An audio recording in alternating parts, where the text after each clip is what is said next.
प्रश्न संख्या 1 से 17 तक के अवयव के व्युत्क्रम यदि उनका अस्तित्व है तो प्रारंभिक रूपांतरण प्रयोग से ज्ञात करना है। अब सबसे पहले तो अवयव यानी मैट्रिक्स का ये अस्तित्व है या नहीं, तो उसको हम ज्ञात कैसे करेंगे। तो इसका जो अस्तित्व के लिए हम क्या करेंगे, पहले थोड़ा सा समझ लो कि जैसे मान लेते हैं कि कोई मैट्रिक्स ऐसा है x y z w, ऐसा कोई मैट्रिक्स है, इसका अस्तित्व है या नहीं। तो इसके अस्तित्व के लिए एकदम सिंपल सा लॉजिक जो अगला चैप्टर में पढ़ाएंगे, वो यहाँ पर क्या करना है कि दोनों को क्रॉस मल्टीप्लिकेशन करके गुना करेंगे। अगर x into W minus Z into Y equal to 0 अगर आ जाए, is not equal to 0, is not equal to 0, तो इसका मतलब है कि वह अस्तित्व में है। अगर इज नॉट इक्वल टू 0 आ गया तो अस्तित्व में नहीं है। बस इतना है, और इसको हमको निकाल के नहीं बताना, अपना मन में ही। अब यहाँ पर देखिए पहला क्वेश्चन है 3 1 2 1, तो 3 एकम 3, और इसको 2 को -1 से गुना करेंगे तो -2, तो -2 और माइनस वाला, तो 3 और 2 कितने हो गया 5, तो कितना आया इसका 5 आया, 0 तो नहीं आया, तो 5 आया, इसका मतलब इसका अस्तित्व है। अब देखिए इसी पर ये क्वेश्चन है। पहला है 1 -1 2 एंड 3। मान लेते हैं कि कोई मैट्रिक्स A बराबर है। अब इसका कहता है कि अस्तित्व है या नहीं, तो हम इसका अस्तित्व के लिए हम या तो रॉप में या यहीं पर माइंड में ऐसे करके निकाल लेंगे। तो 3 माइनस इंटू -1 इंटू कितना होगा 2, तो 3 माइनस माइनस प्लस कितना आ गया 5, तो लिखेंगे चूँकि determinants 5 is not equal to 0, is not equal to 0, अतः यह क्या है अस्तित्व में है। अस्तित्व अगर 0 आ जाता तो अस्तित्व में नहीं है, 0 में नहीं आया, इसका मतलब अस्तित्व में है। तब इसकी क्रिया कैसे करेंगे, कह रहा है कि प्रारंभिक रूपांतरण प्रयोग से, प्रारंभिक रूपांतरण विधि। प्रारंभिक रूपांतरण विधि क्या होता है, दो तरीका से, या तो हम रो के हिसाब से चलेंगे या नहीं तो कॉलम्स के भी हिसाब से आप चल सकते हैं, दोनों में से कोई। अब इसके लिए हम क्या करेंगे, कितना ऑर्डर का है ये 2 इंटू 2 का ऑर्डर का। 2 इंटू 2 का ऑर्डर के लिए एक फार्मूला है जो आगे आपको पढ़ाया भी गया था, A बराबर AI, A बराबर AI। इसका मतलब है कि A into A inverse equal to क्या होगा I।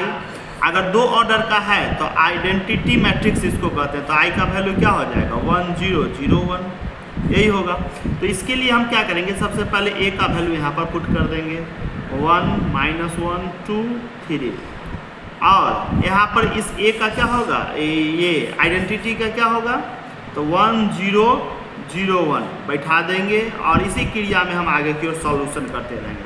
अब ध्यान क्या रखना है इतना काम करने के बाद, कि इधर जो LHS में 1 2 -3 1 3 है लिखा हुआ प्रश्न में, और इधर जो हमने I का मान दिया 1 0 0 1, इसको सॉल्यूशन किसी तरह से गुना भाग रो में या कॉलम में करने के बाद हमको इस साइड में 1 0 0 1 ला देना है।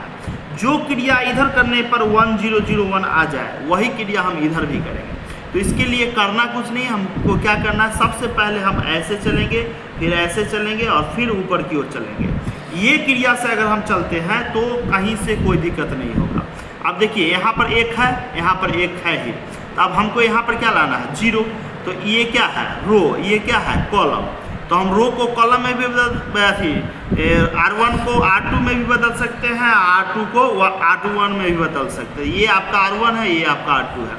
तो यहाँ पर हमको 0 लाना है, तो क्या कर सकते हैं, R2 को हम क्या लिख सकते हैं, तो देखिए R2 बराबर हम लिख सकते हैं R2 -2 इंटू R1, तो क्या आ जाएगा, सो देखा जाए R1 में हमको कोई तब्दीली नहीं है, तो 1 -1 लिख देंगे R1 का।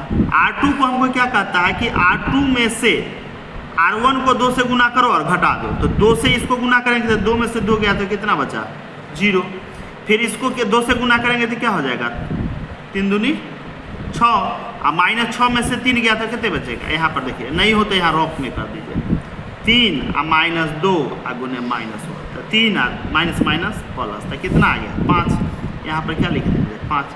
सेम क्रिया हम इधर भी करेंगे। तो इधर जब जैसे ही करेंगे तो क्या किए हैं, 1 0 रहेगा, इसको 2 से गुना करेंगे, 0 में से 2 को से गुना करें तो यहाँ कितने बचेगा, -2 ये ना बचेगा। ऐसे देख लीजिए 2 ऐसे 0 और -2 × 1 बराबर कितने आ गया, -2। सेम क्रिया इसमें भी करेंगे, फिर क्या होगा 1 और -2 गुने 0 तो 1 माइनस ये तो 1 नहीं रह जाएगा, ये क्या आ गया 1 इंटू क्या हो गया 1। अब फिर क्या करेंगे, अब 1 आ गया, 0 आ गया, अब यहाँ पर हमको क्या आना चाहिए, 1 आना चाहिए। तो 1 कब आएगा, यहाँ पर 1 आने के लिए हमको क्या करना होगा, देख लीजिए फिर हमको वही कंडीशन R2 बराबर, R2 को हम क्या लिख सकते हैं, R2/5 यानी 1/5 से इसको मतलब डिवाइड कर देंगे। तो 1 - 1 0 में 5 से गुना भाग करेंगे तो कितना होगा 0, 5 में 5 से भाग देंगे तो कितना हो जाएगा 1।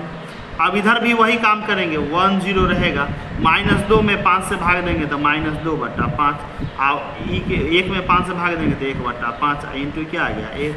अब देखिए यहाँ पर 1 आ गया, 0 आ गया, 1 आ गया, 1 0 1 आया, अब यहाँ पर क्या लाना 0, यहाँ पर क्या -1। तो इसको हम क्या कर सकते हैं,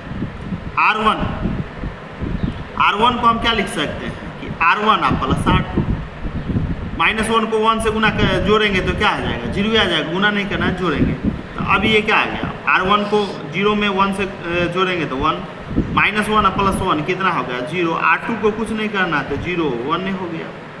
अब इधर क्या आ गया, ये दोनों को जोड़ना है तो 1 -2/5, तो 1 - 2/5 यानी 5 - 2/5 यानी कितना आ जाएगा 3/5, इधर क्या आ गया 3/5।